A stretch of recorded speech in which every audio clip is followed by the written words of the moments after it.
Bom dia, meus irmãos, sejam bem-vindos em mais uma escola bíblica dominical. Oremos nesta hora, Senhor. Querido Pai, nós te agradecemos por tua santa palavra, por tudo que ela nos ensina. Não a compreendemos completamente, mas nós te agradecemos por nos dares o teu Santo Espírito, que é o nosso professor, é o nosso intermediador. Transmita ao nosso coração a tua mensagem, Senhor Deus. Obrigado por cada vida que irá assistir e ouvir esta lição desta manhã em Escola Bíblica Dominical. Fique conosco, meu Pai, em nome de Jesus. Amém. Chegamos mais uma lição, a lição 4 da nossa revista, Prosseguindo para o Alvo. O texto básico hoje está lá em Filipenses de 1:27 a 2:4. E o título é Lutando Juntos. Se lutando juntos é bem amplo, né? Pode se interpretar de muitas maneiras diante das diversidades que enfrentamos no dia a dia na nossa vida cristã. Na nossa jornada, na nossa caminhada, encontraremos muitos obstáculos. Então é necessário estarmos juntos, lutando para prosseguir para o alvo. No reino de Deus, tudo flui melhor quando duas ou mais pessoas trabalham e oram pelo mesmo objetivo. Entretanto, se as pessoas não colaborarem, pode até passar a noite em oração, que não verão bons resultados. Os motivos são até pequenos, porém, se não forem diagnosticados, todo o trabalho será em vão. Então, nesse estudo desta manhã, vamos aprender quais os benefícios da unidade para a obra de Deus. A obra não é nossa, Deus nos legou, então nós temos que caminhar e caminhar juntos. Porque o que estamos vendo hoje em dia, é o modo de vida de muitos crentes hoje, estão andando na contramão da essência do que é ser uma igreja. Porque uma vez que prioriza a individualidade, a satisfação pessoal, o importante é o estar bem, parece que nós estamos vendo que o céu é aqui na terra, o nosso bem-estar. E nós não estamos aqui de passagem, a nossa morada é lá, o reino celestial. Então Paulo sempre aponta para a valorização da comunidade, do comprometimento mútuo, da causa do Evangelho. Quando ele se dirigiu aos Filipenses, ele falou lá em 27, na parte B, fiquei eu sabendo que vocês permanecem firmes num só espírito, lutando unânimes pela fé evangélica. Paulo valorizava e valorizou muito isso, porque ele sentiu que os filipenses estavam unidos, comprometidos com a caminhada da Igreja de Cristo. Então Paulo valoriza porque essa caminhada, essa unidade, ela tem uma forte influência na sociedade em prol do Evangelho. Então Paulo via essa unidade e exaltou essa unidade dentro da igreja de Filipos. O que hoje nós vemos é que a unidade sempre está sendo um dos maiores desafios para a igreja de Cristo no mundo. E isso não é diferente aqui na terra brasileira. Alguns indícios bíblicos já vinham alertando quanto a esta dificuldade. Jesus mesmo falou lá em João 17, 22, 23.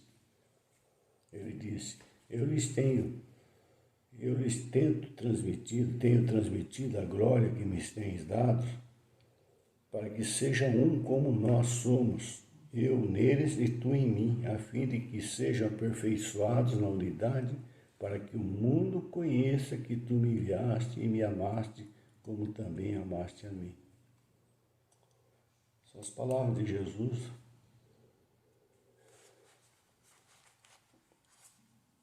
exortando a sermos uma unidade.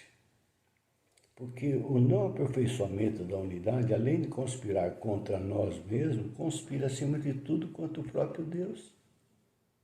Pois o propósito desse aperfeiçoamento, segundo Jesus, é para que o mundo conheça que tu me enviaste e os amaste como eu também amaste a mim. Ou seja, a unidade revela ao mundo o amor de Deus por meio de Cristo e os seus discípulos. O mundo tem que estar nos lendo aqui que são os crentes. Se ele está lendo o que na sua vida? Está lendo o que sobre a igreja? Ela é uma unidade que exalta o nome do Senhor? Então, tudo indica aqui nessa oração de Jesus que o mundo, ao perceber o poder que nos une, saiba que Deus enviou seu Filho amado Cristo ao mundo como prova do seu amor ao seu próprio Filho e aos seus discípulos. Por isso é fundamental a importância de sermos aperfeiçoados na unidade, é lutarmos juntos. Paulo, em vez de querer ouvir escândalos provenientes de uma cosmovisão separatista entre o sagrado e o secular, que é uma coisa que é um câncer que corrói a missão de Cristo aqui na Terra, ele quer ouvir outra coisa,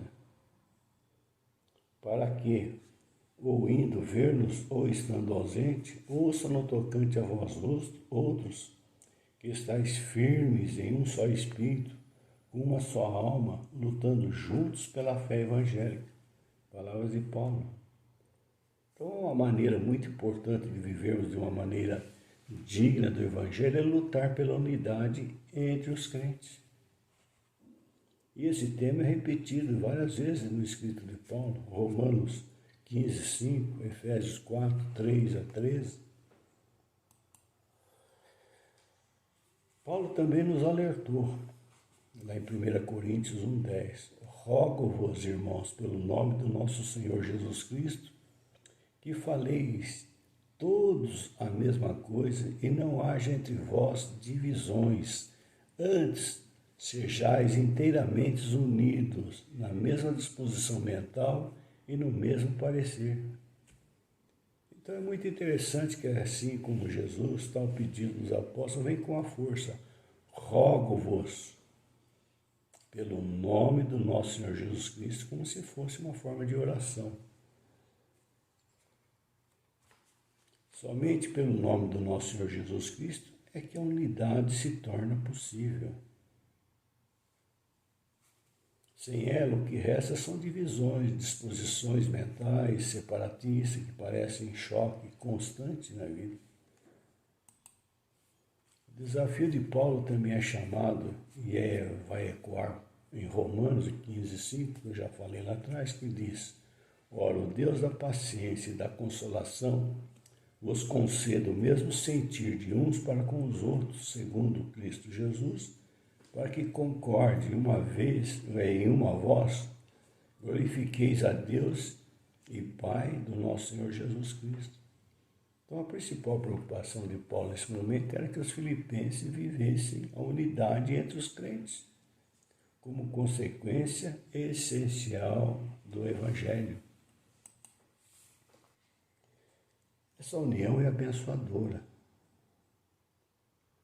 Ali no Salmos 133, ele fala ali: o Senhor ordena a bênção e a vida para sempre. O ali do salmista se refere ao Monte Sião, lugar que recebe o orvalho do Monte Hermon, que distante em linha reta 190 quilômetros mais ou menos. Ali há bênçãos de Deus. Então a bênção de Deus, ela vem como orvalho e ela vai atingindo, não há distância para isso. Esse Salmos 133 é a união, é comparada com o orvalho. O orvalho vem sobre todos, então nós devemos estar unidos e avançarmos. Assim, como a bênção no Monte Sião, que recebe o orvalho do Monte Hermon, há bênçãos e vida para sempre, onde há união entre o povo de Deus. Ao combinarmos as frases do primeiro e do último verso, encontramos uma mensagem maravilhosa ali. Como é bom e agradável os irmãos viverem em união. Então ali o Senhor ordena a bênção e a vida para sempre. Onde existe a persistência e a luta pela manutenção da união, existe uma constante ordem direta de Deus, bênção e vida para sempre. A união entre os irmãos é abençoadora, mas para isso precisa ser autêntica. Impor regras para manter a unidade é fraude. A união do povo de Deus não acontece por imposições humanas, mas como resposta das pessoas que foram lavadas pelo sangue de Jesus e a ação do Espírito Santo. A unidade artificial é até fácil. Os homens são capazes de esconder as diferenças reais e criar alianças ímpias, como faziam os fariseus e os herodianos, né? Quando se uniram contra o seu adversário comum, que era Jesus. Mas a unidade real requer um trabalho duro, exige estudo diligente, humildade genuína, amor pelos irmãos e, acima de tudo, um amor incondicional por Deus e da sua palavra. Quando ela acontece, há bênção e vida para sempre. Quando nós nos reunimos para adorar o Senhor, fortalecemos cada dia e cada vez mais a união. Isso é importante. Ao invés dos muros de separações, construamos pontes que vamos ligar uns com os outros. Para fortalecer a união, devemos lutar pelo seu aperfeiçoamento. Se você já observou como é fácil fazer as coisas erradas e difícil fazer as coisas certas? Paulo tinha essa consciência, né? Romanos 7,19. Sabedor de que para manter a união é preciso empenho, então o apóstolo nos recomenda: esforçando-vos diligentemente por preservar a unidade do Espírito no vínculo da paz. Então, para fortalecer a união, devemos lutar por seu aperfeiçoamento. Jesus já se observou como é fácil fazer as coisas erradas, né? E como é difícil fazer as coisas certas. Então é preciso empenho, porque a unidade é o resultado do nosso esforço consciente e adequado. Então precisamos lutar pela união. A unidade da igreja é um desejo do coração de Deus. Jesus orou para que ela fosse uma realidade. Porque o individualismo é o inimigo da igreja. Os indivíduos que não perdem as suas personalidades foram reconciliados em um só corpo com Deus por intermédio da cruz, destruindo por ela a inimizade. Deus tem a força que você precisa, do que eu preciso, que nós precisamos. Quando todos duvidarem, Deus estará lá. Se o mundo abandonar você, Ele não permitirá que você sinta a solidão. Deus é a maior força que pode ter na sua vida. Só precisamos abrir as portas do nosso coração para que Deus fale conosco. Não duvido que aquele que criou tudo que existe é capaz de entender seus medos e providenciar a ajuda necessária para que nós prossigamos para o alvo em unidade. A unidade sempre foi um dos maiores desafios para a Igreja de Cristo no mundo, e isso não é diferente. A vida é uma constante surpresa, é uma infinidade de sentimentos, sensações provocadas por coisas indescritíveis. Infelizmente, surgem sempre obstáculos que machucam nossos dias e fere até a nossa felicidade. Mas é aí, nesse estado, que você tem que encontrar forças para prosseguir e seguir em frente. Até porque não há outro jeito. Você precisa lutar, virar o maior guerreiro de todos os tempos e ultrapassar essas barreiras. A vida cristã é uma guerra sem precedentes. Lutamos contra o diabo, contra o mundo. Enfrentamos diariamente a nós mesmos. Não é possível sobreviver a esta intensa batalha sem a ajuda dos irmãos, sem estarmos unidos.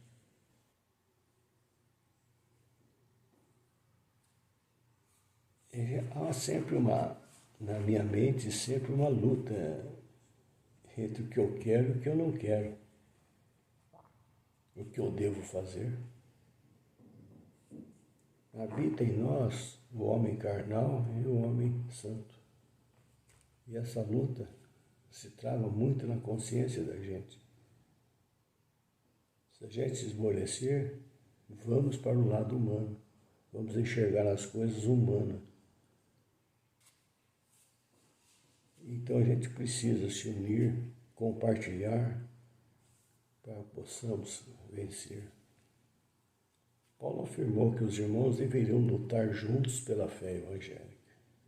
O apóstolo sabia que sozinhos somos alvos fáceis para os nossos adversários, mas quando somos unidos, imbatíveis, então é primordial nessa batalha diária estarmos cercados de pessoas, de Deus, para nos ajudar. Tudo indica que o mundo, vendo a união dos irmãos proclamando o Evangelho, e ao perceber o poder que nos une, ele vai crer que Deus enviou Cristo ao mundo como prova do seu amor. Por isso é fundamental a importância de sermos aperfeiçoados na unidade. Paulo também nos alertou naquele mesmo texto lá que eu já li, 1 Coríntios 1:10. Rogo-vos, irmãos, pelo nome do nosso Senhor Jesus Cristo. Quando caminhamos juntos, quando vivemos a unidade em Deus, o propósito do Senhor é atingido. E é dele a declaração de muitos filhos parecidos, semelhantes a Jesus. Um dos maiores erros que podemos cometer é não permitir que o Santo Espírito de Deus opere em nós essa transformação de sermos semelhantes a Jesus. Então é tempo de declararmos como Maria: eu sou servo do Senhor, cumpra-se em mim a sua vontade. Lucas 1:38. A desunião dos cristãos é uma ameaça à igreja, como também é um prato cheio para Satanás. A unidade espiritual da igreja é uma obra exclusiva de Deus. Não podemos produzir unidade, apenas mantê-la. Todos aqueles que nasceram de novo fazem parte da igreja e seus membros devem demonstrar aos olhos do mundo uma forma visível dessa unidade interna. A desunião dos crentes, portanto, é uma ameaça à igreja, é um escândalo diante do mundo e essa atitude desonra a Cristo e a própria igreja. Então, meu irmão, acredite e lute. Às vezes pensamos em desistir de algo que queremos por essas coisas serem cheias de obstáculos. A vida é feita de superações e conquistas, principalmente na vida do cristão. Em meio a cada conquista, vem as decepções, as brigas, os problemas, as dores, os sofrimentos, mas é necessário passar por todos esses obstáculos. Seja forte e enfrente seus problemas. Abandoná-los não vai resolver nada. Nós cristãos vivemos tantas vezes desunidos porque às vezes baseamos neste mundo e não na eternidade. Então nós precisamos tirar os olhos desse mundo e olhar mais para a eternidade. E as coisas do mundo, Deus vai acrescentar a você. Não se preocupe, Deus não vai te desamparar. Olhamos mais para a eternidade. chegando ao final, então, queremos ser só um povo só, falando uma mesma língua. É isso que nós deveríamos ser, os crentes do nosso Senhor Jesus Cristo. É ser uma unidade só, falando a mesma língua. Temos visto muitas coisas da parte de Deus, mas isso é só o começo daquilo que Deus fará através de nós. Pois não haverá limite para aquilo que fizermos para o Senhor. Pois onde há unidade, há bênção de Deus. Sempre que damos um passo em direção à unidade, Deus nos abençoa ilimitadamente. Deus não retém as suas bênçãos quando nós andamos em sua direção. O óleo e o orvalho, falado do Monte do Hermon, ambos ensinam que a união do povo de Deus não é algo que se construa somente pela habilidade humana, mas que Deus a envia do alto sobre o seu povo. É como óleo que desce, é como orvalho que desce. Então a verdadeira união, como todas as boas dádivas, vem lá de cima. Ela é doada. Por outro lado, se há falta de união entre os crentes, não se deve entender que Deus não tem enviado. O ensino é que a união tem origem em Deus. Ele está agindo para manter a união, mas nós, crentes em Cristo, temos a responsabilidade de responder favoravelmente a esta ação. Então, meus irmãos, que cada um faça a sua parte e a união vai acontecer. Não olhe com os olhos humanos, olhe com as coisas, com os olhos voltados para a eternidade e nos unamos em um só corpo para lutarmos, para enfrentarmos o dia a dia e elevar o nome de Deus para a honra e glória dele. Que assim seja, meus irmãos. Que Deus abençoe você. O Espírito Santo complete, que Ele é o nosso professor, complete seu coração. E nos reencontraremos na próxima semana. Fique com Deus. Um abraço fraternal a todos.